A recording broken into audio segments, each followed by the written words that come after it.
شروع کرتا ہوں اللہ کے نام سے جو بڑا مہربان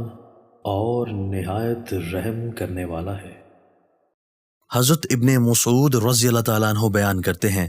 رسول اللہ صلی اللہ علیہ وآلہ وسلم جو کہ صادق و مصدوق ہیں، فرمایا تم میں سے ہر ایک کی تخلیق اس کی ماں کے پیٹ میں اس طرح مکمل کی جاتی ہے کہ وہ 40 روز تک نطفہ رہتا ہے، پھر اتنی مدت میں جمع ہوا خون رہتا ہے،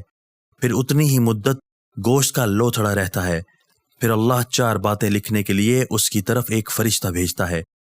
پس وہ اس کا عمل، اس کی عمر، اس کا رزق اور اس کا بد نصیب یا سعادت مند ہونا لکھتا ہے، پھر اس میں روح پھونک دی جاتی ہے، پس اس ذات کی قسم جس کے سوا کوئی معبود برحق نہیں، بے شک تم میں سے کوئی شخص اہل جنت کے سے عمل کرتا رہتا ہے